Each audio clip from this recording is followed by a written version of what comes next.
بسم الله الرحمن الرحیم د HTML کورس څلورم چپټر دویم درس ته ښه راغلاست. په تېر درس کې مونږ ویلي چې څنګه کولی شو د یو ویب سایټ نه بل ویب سایټ ته لینک جوړ کړو، همدارنګه څنګه کولی شو چې په یو ویب سایټ کې مختلفو پیجونو ترمنځ لینک څنګه جوړولی شو. په دې درس کې به مونږ وایو چې څنګه کولی شو چې ایمیل لینک جوړ کړو، همدارنګه مونږ به وایو چې څنګه کولی شو چې په بل ټیب کې مونږ یو لینک خلاص کړو، همدارنګه په د یو پیج په مختلفو برخو سره مونږ څنګه کولی شو چې یو لینک جوړ کړو. ښه، زه راځم خپل ټیکس ایډیټر ته. دغه تیر فایل چې کوم موږ پکې مخکې کار کړی و، زه به په همدې فایل کې زه کار وکړم. راځم اوس وایو چې ایمیل لینک څنګه جوړېږي. زه به دلته یو ایمیل ولیکم، یا به انکر ټیګ واخلم، انکر ټیګ href دې کې دا زه کلوز کوم. دلته لیکم مثال په ډول باندې ahmad@gmail.com. ښه، دلته به زه دغه h2 له دې نه کاپي کوم چې دا ټایټل ورته ورکړو، تاسو ته به بهتره معلومه شي. نوم ورته ورکوم چې ایمیل لینک. ښه، راځم زه دا تیار مونږ اوپن کړی دی، راځم دا ریفریش کوم. دلته ګوره ایمیل لینک.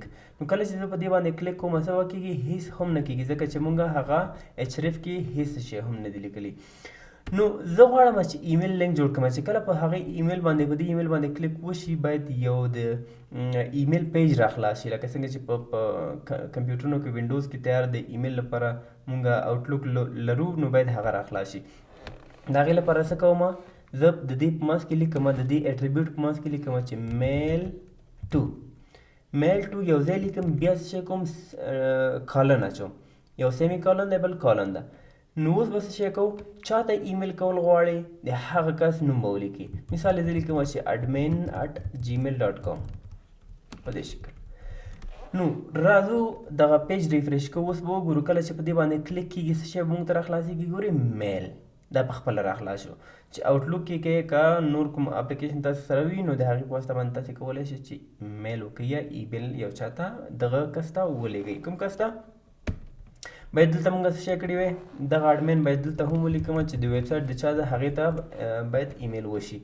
نو زه راځم ګوره admin@gmail.com، یعنې دغه کس ته ایمیل وکړه د خپل طرف نه. نو بیا وکې مخته ځي او دې کس ته ایمیل کولی شي، نو دې ته ایمیل لینک ویل کېږي. ښه، بل راځو ووایو چې څنګه کولی شي چې اوس که چېرته په دغه لینک باندې زه کلیک وکړم، دا به په همدې ویب سایټ کې مونږ ته راخلاصېږي، یعنې په همدې ټیب کې به راخلاصېږي. ګوره دې ته ټیب ویل کېږي. هم چې نن که چېرته په دې باندې کلیک وکړو، ګور دا به هم په همدې ټیب کې راخلاصېږي مونږ ته.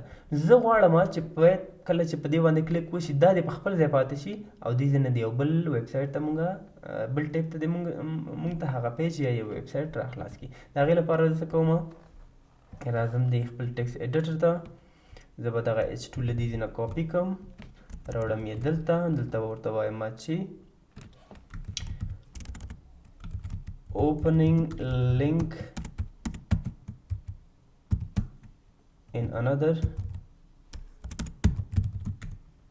tab.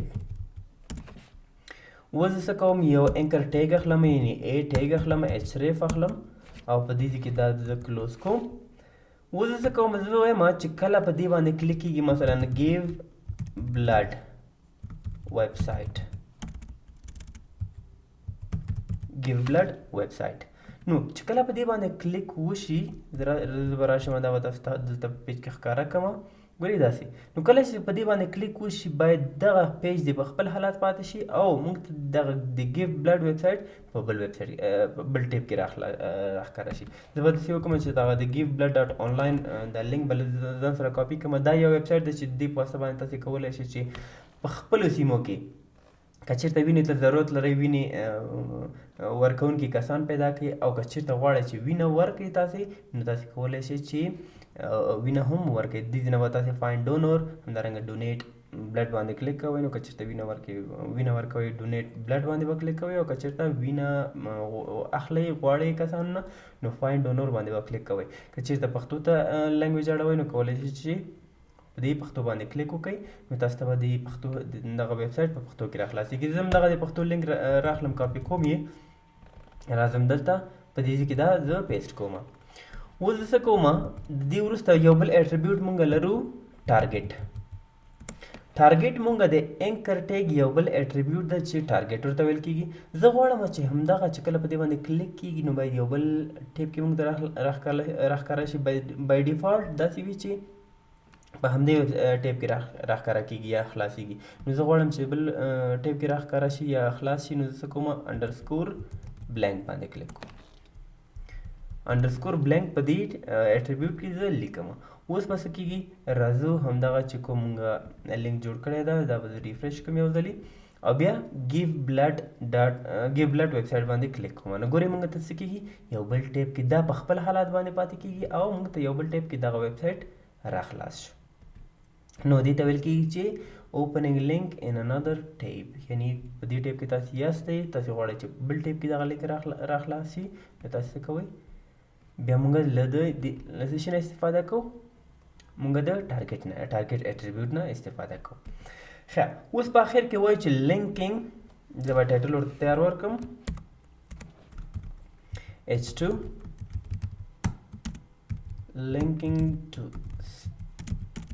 specific part on the same page. زه به داسې وکړم په دې ځای کې به یو څو پیراګراف واخلم چې دغه لیکل مونږ زیات کوو نو بیا به صحیح ښکاره شي. راځم زه ون ورډ ته چې لږ لیکل زه واخلم له دې ځای نه.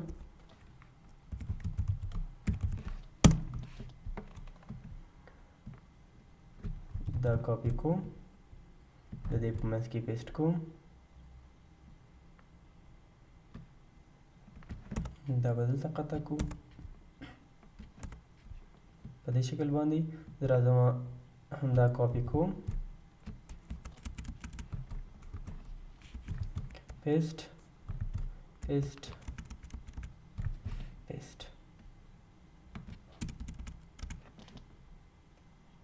دا به راوړو دلته. دا کوډ مینجمنټ ډېر مهمه ده چې تاسو باید دغه کوډ په دې طریقه باندې ولیکئ چې تاسو ته بیا سبا ورځ یو کال وروسته یا یو بل څوک یې وګوري باید ورباندې پوه شي. دا سیف کوم، راځو دغه فایل ګورو. ګورئ په دې اندازه کې شو. زه به داسې وکړم چې دا به لږ زوم کړم چې بیا کله مونږ په دې باندې کلیک کوو نو باید مونږ هماغه پارټ ته راوړي. زه په دې ځای کې یو ټایټل اخلم، د دې اخري پیراګراف وروسته یو ټایټل اخلم. زه ټکسټ ایډیټر ته راځم، په دې ځای کې به زه H1 زه به سپیسیفیک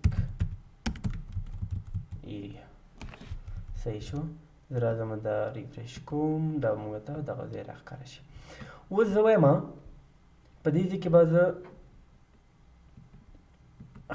په دې ځای کې موږ جوړ کړی ټایټل موږ تیار جوړ کړی. زه راځم اوس یو انکر ټیګ اخلم